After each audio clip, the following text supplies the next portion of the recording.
Hello at isang mapagpalang araw sa atin lahat. Mayroon tayong tanggap na microwave oven Madi. Sabi nito Mer is maandar daw pero hindi umiinit. Subukan natin kung may power nga talaga. Yan. Tapos naka high, adjust natin kahit 1 minutes. Yan, may power naman talaga siya.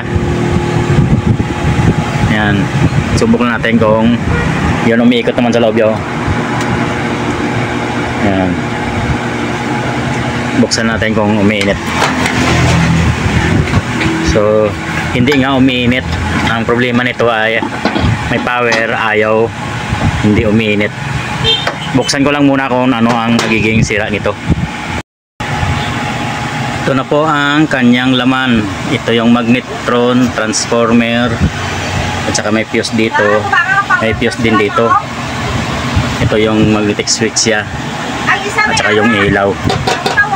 Ito ang nagpapainit sa kanya. Pero una natin gagawin dyan ay i-tester muna natin itong fuse. Baka sira ito. I-tester muna natin. Lagay ko lang muna sandol yung cellphone. Yan. Tanggalin ko lang yung pinaka fuse. Ito.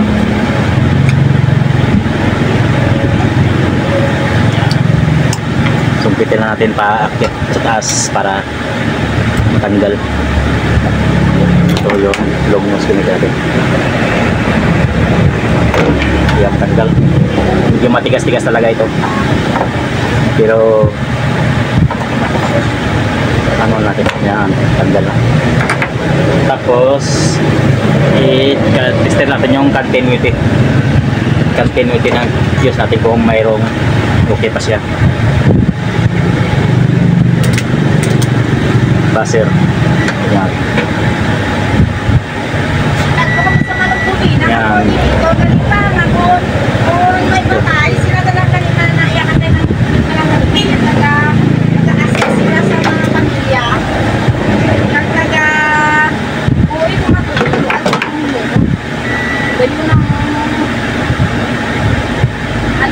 So, putok yung fuse natin, hindi gumagana.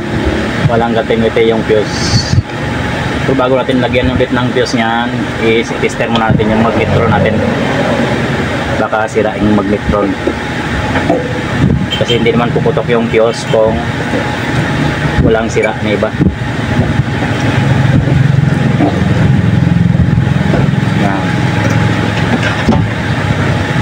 Tester ng magnetron is itong dalawa. Tester natin ito kung may continuity. Tapos kung mayroon, tester naman natin yung terminal to ground. Pag may leakage yan, sira ito. Sira ito pag may leakage yan dito. Yan. Tester mo natin yung magnetron natin kung may sira.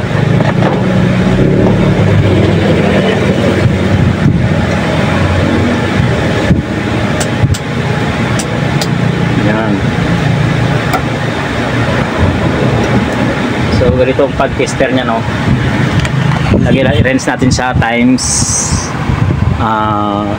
10K. Ayan.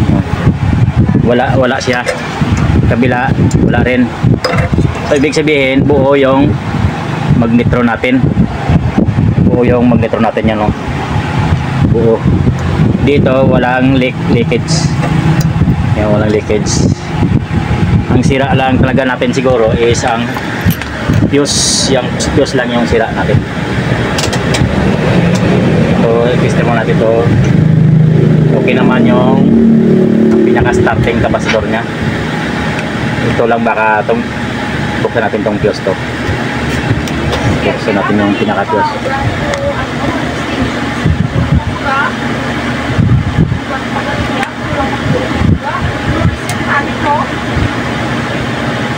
Hindi, nag-usok fluorescent mo.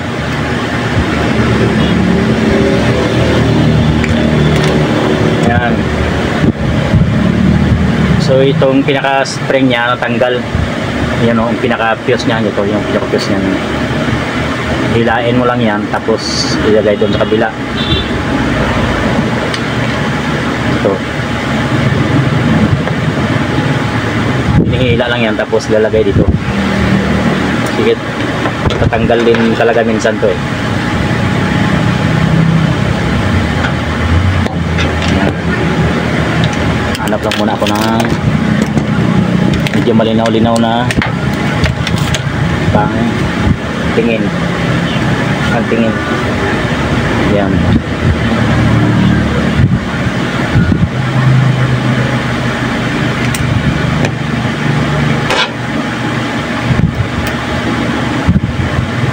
Ayusin na natin tong pinaka holder ng fuse. Yan. Tapos ito ano na natin to, yan.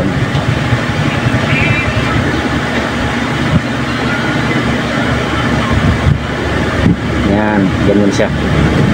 Hila, ganyan.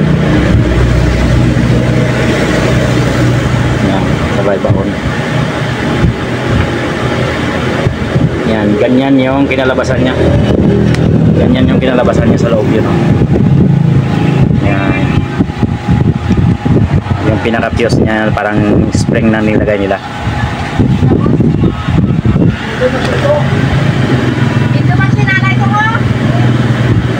Tapos balik natin po. Yan.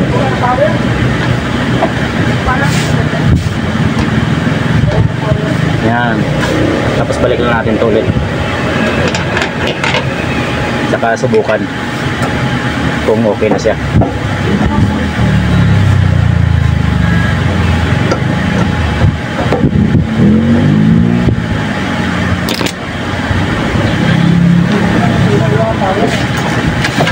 Subukan lang natin.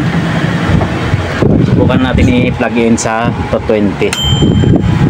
Yan. Ito siya. Plug in sa 220. Ayan. Power on. Yan. Tagal-tagal lang konti kung umiinit na siya. Umiikot sa loob. Yan. Ano natin kung umiinit na. So mayroon na siya, mainit na siya. Subukan natin kung ito yung patandaan ng electrical tape yan.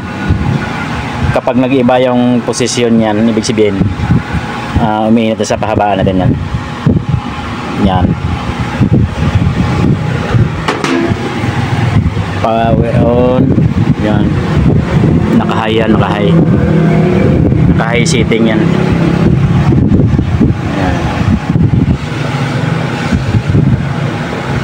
Umiikot yung electrical tape sa loob. Yan o.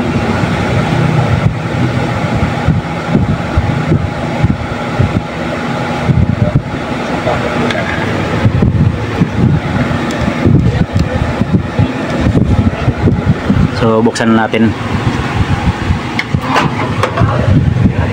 Ayan o. Ayan o. Na kalubot-kalubot na siya. Kalubot-kalubot na siya yung electrical tape natin. Ibig sabihin, umiinit na. Grabing init yan o. Hindi na mahawakan. So ibig sabihin good na yung microwave oven natin. Yung pinakasira ay yung fuse lang doon sa loob. Pangalawang fuse sa magnetron. Ito. Dalawang fuse nito, ito yung isa. Yan. So hindi ko na lang papakita sa inyo yung pagsira kasi basic lang naman yun. Maraming salamat po sa makapanood ng video na ito. At sa mga bago na aking channel, siyempre mag-isuyo lang ako ng konti. Mag-subscribe and mag-like and pakihit ng notification bell. Piliin yung all. God bless you all. Bye bye.